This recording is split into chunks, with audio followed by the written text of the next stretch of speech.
Shalom untuk kita semua. Terima kasih atas waktu dan kesempatan yang saya peroleh. Perkenalkan, nama saya Franti Baneo, NIM 1803-030145, kelas C, semester 6, jurusan Sosiologi, Fakultas Ilmu Sosial dan Ilmu Politik, Universitas Nusa Cendana Kupang. Baik, kali ini saya akan membahas tentang review buku ke-9, Pendidikan Anti Korupsi. Judul buku, Korupsi, Ideologi dan Populisme. Yang pertama, korupsi politik dan masalah valensi. Korupsi politik dengan literatur tentang valensi. Pada umumnya, literatur memahami konsekuensi dari korupsi politik, serta alasan anak laki-laki untuk difusi di berbagai negara, sambil membuang atau dengan sedikit pengecualian. Faktor-faktor yang dapat menjelaskan mengapa aktor politik dapat memiliki ekstensi insentif untuk berkampanye dengan cara yang lebih kuat atau lebih lemah tentang korupsi politik. Dengan demikian, pandangan korupsi politik menggunakan kerangka yang disediakan oleh masalah valensi literatur dengan membantu mengisi celah ini. Berkaitan dengan hal ini, penafsiran yang berbeda dari konsep tersebut, masalah valensi pertama kali diperkenalkan ke dalam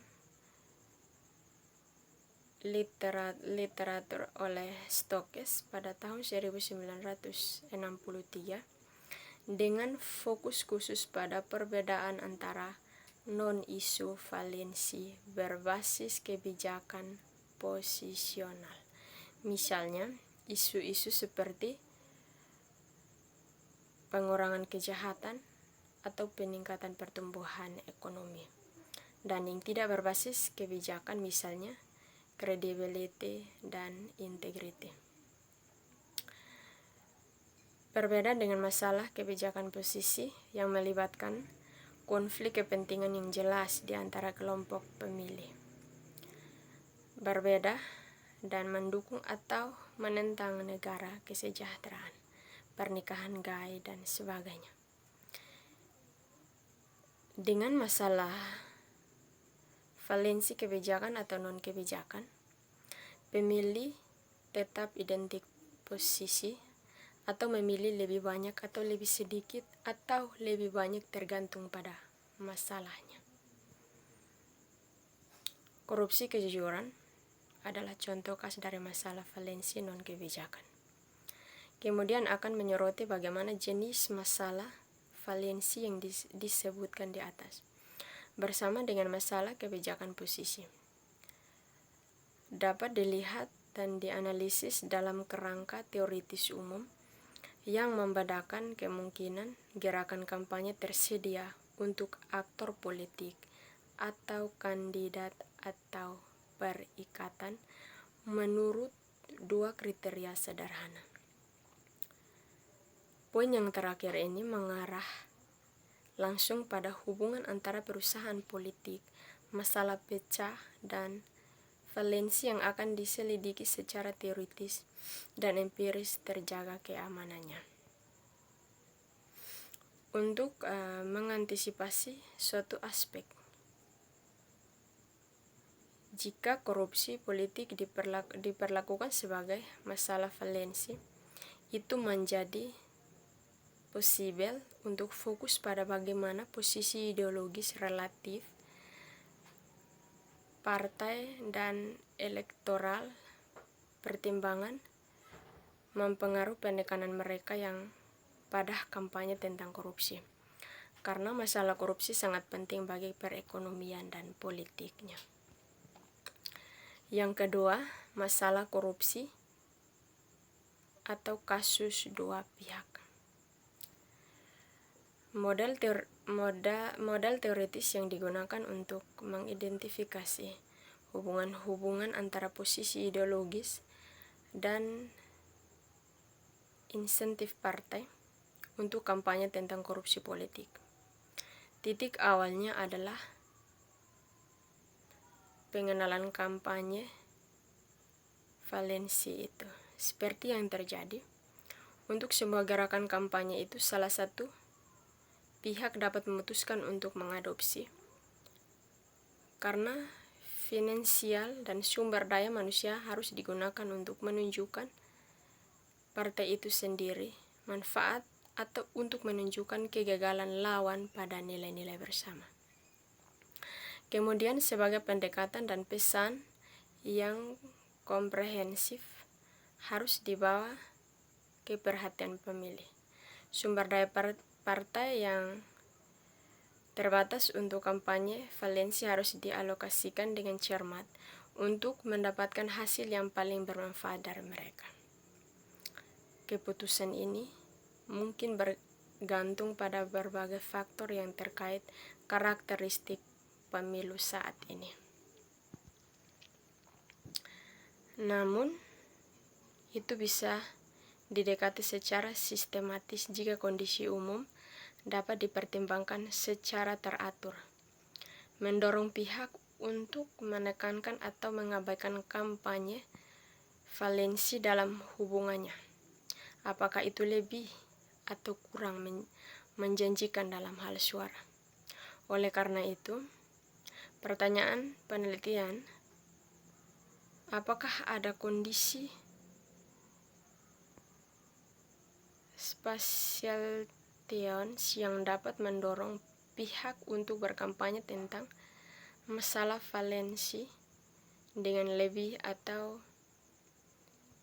intensitas kurang, dan lebih tepatnya untuk mengantisipasi komponen kunci dari model yang diusulkan, apakah ada posisi partai relatif dalam ruang ideologis yang dapat meningkatkan atau mengurangi insentif mereka untuk menekankan pada kampanye korupsi. Bagian yang ketiga, masalah korupsi atau kasus multi pihak. Kasus Italia dan Jepang telah dibahas sebagai dua contoh mendalam tentang kampanye negatif yang berpusat pada politik korupsi. Dengan menggunakan data manifesto, partai, dan pidato legislatif, itu menunjukkan bahwa kecenderungan partai oposisi terbesar di keduanya. Negara-negara untuk mengadopsi strategi mengecam korupsi cabai saingan bersih berbanding balik dengan pemisahan jarak ideologis partai itu dari lawan utamanya dalam pemerintah. Demokrasi di Italia dan di Jepang. Italia dan Jepang telah entah bagaimana contoh unik dalam arti bahwa dalam periode di bawah analisis tidak ada pergantian kabinet yang pernah terjadi di salah satu dari mereka. Ini adalah sebuah faktor yang dengan sendirinya harus memicu oposisi permanen partai untuk fokus pada masalah korupsi politik sebagai cara untuk mengecam sama-sama partai pemerintah permanen, terutama jika dibuktinya adalah skandal politik jauh dari langka. Oleh karena itu, penting untuk secara eksplisit memperluas teori sebelumnya, kerangka kerja untuk kasus multipartai. Dengan demikian, termasuk dalam kedua teori analisis radikal dan empiris, semua partai yang bersaing dalam pemilihan tertentu, baik partai pertahanan maupun oposisi. Selama insentif mereka untuk menyoroti masalah korupsi yang terlibat. Inilah yang akan lebih banyak negara dan pemilihan umum dalam perbandingan perspektif, atau pada dasarnya semua demokrasi Barat sejak pasca PD2,